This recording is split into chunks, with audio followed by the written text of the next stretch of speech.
Hi, I'm Chef Gail Sokol and welcome to my kitchen. Today we're making a super easy pizza. And yeah, I've made pizzas before, but I tweaked this a little bit. It's super easy. I am adding a special ingredient that's going to increase the gluten formation so we get a nice chewy pizza crust. And it's going to make two 14-inch big suckers. So you can actually eat them both the same day, or you can make two, freeze one after it's cooked, or you can just freeze half the dough in a oiled plastic bag and date it and label it. It's spectacular, and any toppings you want. But before we get started, I'd like you to click that notification button because I want you to become a subscriber. I don't want you to miss any of my tips or videos because they're pretty good, and I love having you with me in my kitchen. So let's get started. So this is a yeast dough. So it's going to take a little bit of time, but because we're using instant yeast, that's an Arnold Schwarzenegger yeast, that you don't have to let proof separately with warm water and a little sugar, we're just going to put it right in with the flour. It's very tiny, super small granules, and they pack a punch. They can create probably hundreds of times more carbon dioxide gas bubbles because we're really trying to promote the fermentation process, right? Where the yeast is going to sort of burp and give up carbon dioxide gas bubbles and get stuck in our dough and help it to rise. Okay, so in a big bowl, I have 5 cups of bread flour. That's got a good amount of protein in it, and that's going to help us form those great gluten matrix, that stretchy thing that we want for pizza. This is the perfect flour for this. You would never use it for a pie crust, but it's perfect for a pizza. And then I'm going to add just a little tiny bit of a crunch. It's not going to be much. Half a cup of cornmeal. Little different. And I do this sometimes. I love it. 2 tablespoons of Vital wheat gluten. And I have a video on Vital wheat gluten and what it does. But what it really does is sort of add to the gluten formation in the dough. It's perfect for yeast doughs. Matter of fact, you only want to use it for yeast doughs. So 2 tablespoons of that. And then I just want to make sure 2 teaspoons of kosher salt. So I like that coarse grain of the kosher salt. And sometimes I add a little garlic powder and onion powder. It's not onion salt or garlic salt. It's onion powder and garlic powder. Teaspoon of each. It just gives it a little something extra. So when your guests try the pizza, they're like, wow, the toppings are awesome, but the crust has that little, je ne sais quoi. Very, very good. All right, so now I'm into adding instant yeast. So that's instant active yeast that you find in the grocery store in the baking section, also known as fast rising, because it's got a lot more powerful, powerful carbon dioxide forming powers to it when you add water. So we're going to add 1 tablespoon and 2 teaspoons. And that can go right in with the flour. No proofing. We don't have to wait 5-10 minutes until we see if our yeast is alive. The one thing I recommend is keep all your yeast in the refrigerator or the freezer. And I know a lot of you have written to me and told me that you do. And make sure you use it within the date that's provided on the container of the yeast. All right, so make sure that the expiration date is not passed, because sometimes the yeast die. And we don't want dead yeast because we want a really great pizza dough. So if you notice, I don't have any mixers anywhere. Nope, no mixers. So we're just whisking this up. I'm doing this all by hand. So the first thing that I'm going to do, I have a nice spoon, and I have a big bowl that I have sprayed with nonstick cooking spray or a little olive oil. You can just coat it with your hands. Nothing major, just to allow it to rise, because this will be our bulk fermentation, where you allow the dough, the main dough, to just rise. And if you're new to baking, this is the perfect recipe for you. Okay, so once we have this in here, I'm putting in 1/4 cup plus 2 teaspoons or so of olive oil. And I like to use extra virgin olive oil for this. but use whatever you want. Now I have 2 cups and 2 tablespoons of water. And this water, I'm going to take its temperature because my finger can take temperature. It's about 110 degrees Fahrenheit. So you don't have a thermometer? Don't worry. I measured this with a thermometer, but I can also sort of tell, and you'll get used to it the more baking that you do. So put your finger in it. If you feel like you could take a bath in that water, okay, and I'm not talking to you people that take hot showers. I'm talking about comfortable bath without scalding yourselves, because you don't want to kill your yeast. The yeast will actually become activated with warm water. So here we go, 110 degrees approximately, and then we're going to mix. Now the one thing I always have is extra water, just in case I got a little, too crazy with the flour, and I added a little too much when I was measuring, but sometimes I'll add a little extra water if the dough is too dry, so always have a little on hand. And then I always have a little bit of extra olive oil so I can oil my fingers, because we're going to need the dough right in the bowl. Very easy. And then we're going to put it right in here. And I don't leave it in here in the mixing bowl because it does have some, some dry ingredients and other, maybe some flour particles. I don't want them to be part of our dough. So I can see, I'm going to get my hands in here now. So this spoon is just a temporary mixing instrument. These are my best mixing agents, my hands, because that you can actually feel. You want to get a feel for the dough. So I used to have students that would say, I don't want to touch the dough, it's icky. You got to feel the dough. Get your hands in it, because otherwise you won't know if it's good. And you know what? Today I might have been a little generous with the flour. So I'm going to add a little more water. And this is warm water as well, same temperature. I'm just going to add it. And again, you can go back and forth sometimes. If you add too much water, you can add more flour. But you don't want to play that game. You want to get it right the first time. So I'm just mixing it. I'm not over mixing it, but I'm just combining it together. And then we'll knead it right in the bowl, because I don't want to make a mess. I want to make pizza. And I want it to go pretty quickly. All right, so I still need a little more water. Boy, I must have really packed my flour. So that happens. Just make sure that you sort of aerate the flour a little bit, sort of lift it up a little bit before you pack it into or not pack it, but put it into the the measuring cup. And definitely use a solid measuring cup. All right, so we're getting there. You can see it's holding together, but I would like it to be a little moister. I'm going to add a little more. Always keep that water handy. You'll need it. And the water's nice and warm, so the yeast is like, bring it on. It's okay. And you want to pick up, you see all these little extra dry pieces? Pick them up.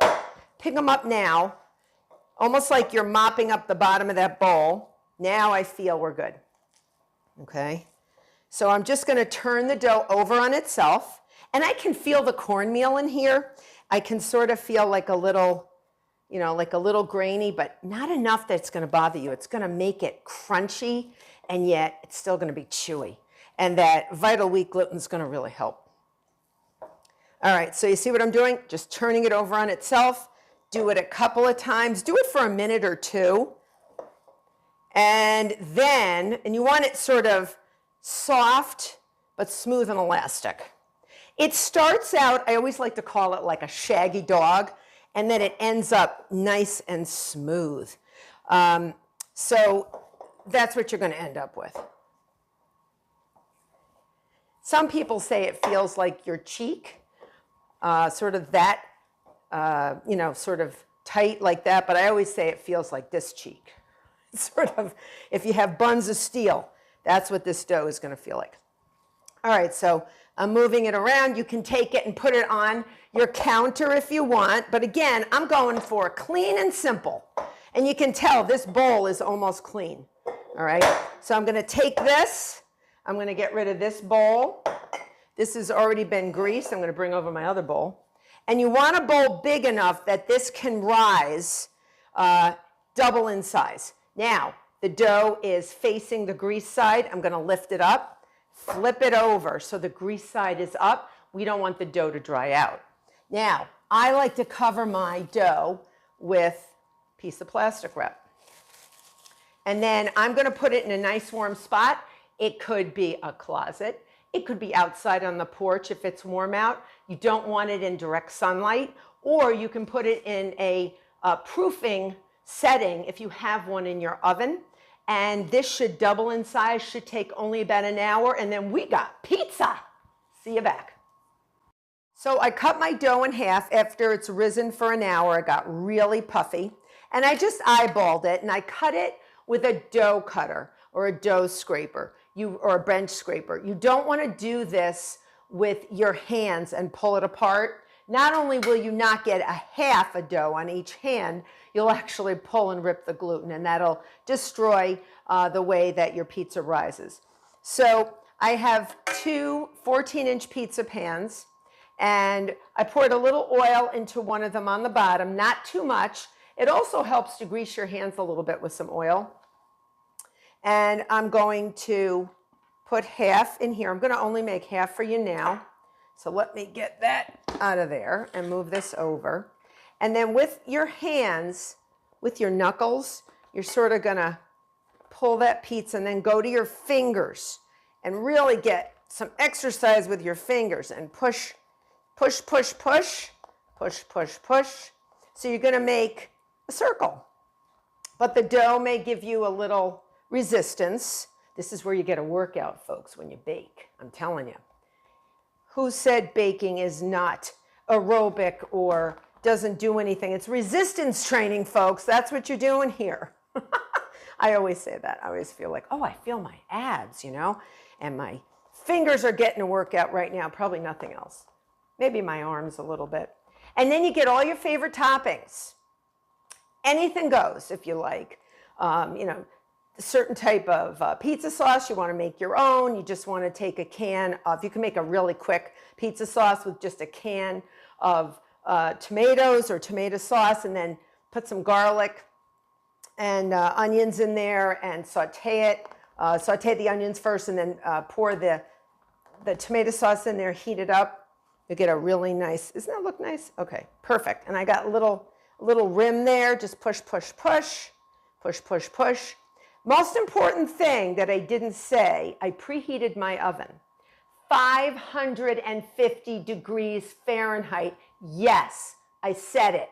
You did not mishear it. 550 degrees. Now, if your oven doesn't go to 550 degrees Fahrenheit, put it on as high as it will go. All right? Not broil, on bake. Okay? All right. So now I have my favorite sauce, and I don't like meat on my pizza. If you want to put pepperoni, sausage, if you do want to use sausage, you must cook the sausage first. It's not going to get cooked in a 10 to 15 minute time in a very hot oven. It really will not. So I'm going to take my favorite pizza sauce. I'm going to save half for my other pizza. All right. So I'm going to use what I consider to be enough. And some people like a lot of sauce. Some people don't like a lot at all. If you want a little pesto, you can make some pesto or buy some pesto and put it on the bottom. You can even mix it in the sauce. You could even do half and half. Oh my goodness. You could do anything you want on a pizza.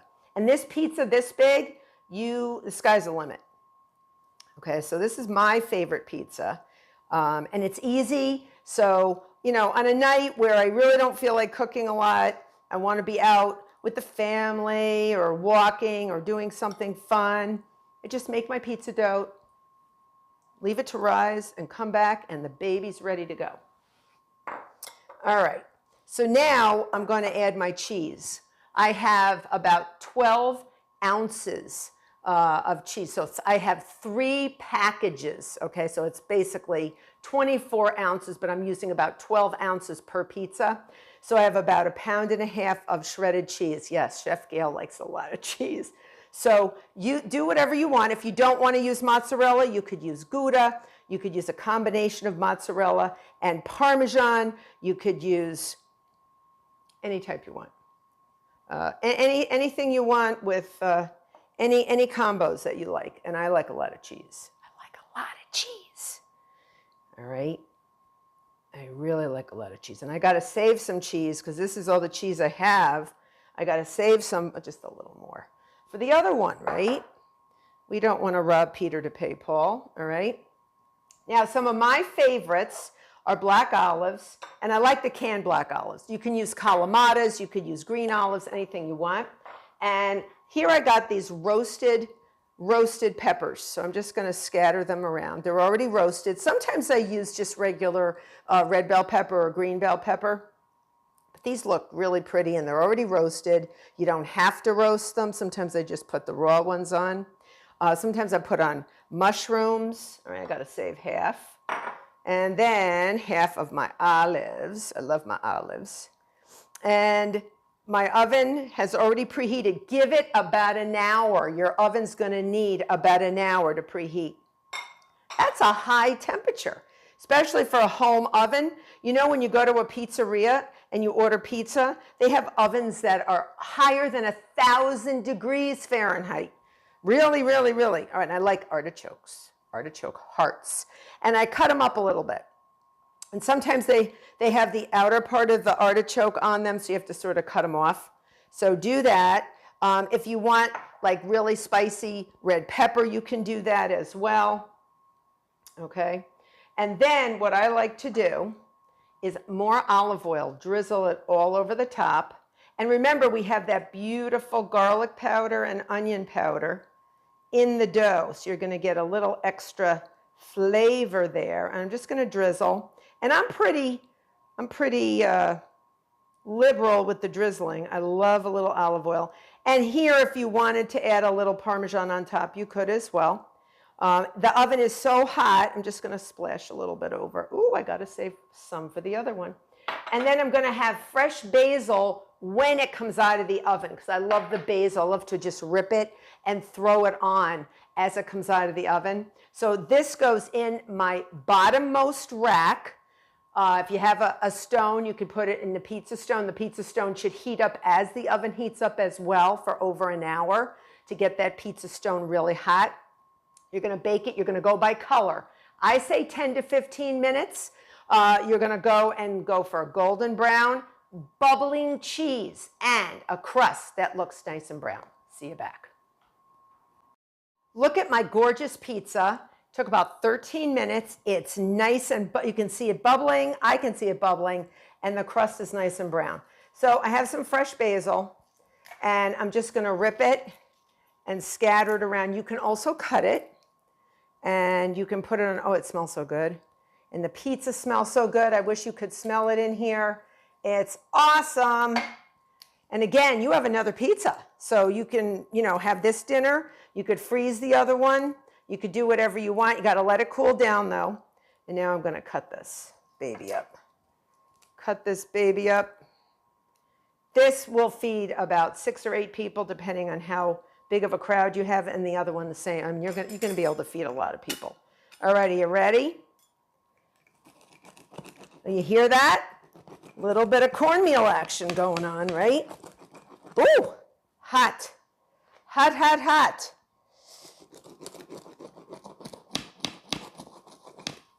Okay, hold on. I may need some reinforcements. Hold on. This is a hot pizza. Oh, I'm grabbing my knife. Sorry. Here we go. Yeah, because it's this hot. I can't do it. Oh my gosh, it's so hot. Don't bite into this. You'll have to call an ambulance. So, oh my God, look at this. This is the pizza you want to make. This is your easy pizza. And no one will ever want another pizza like anything else again. I hope you become a subscriber. I hope you make my easy pizza. Till next time.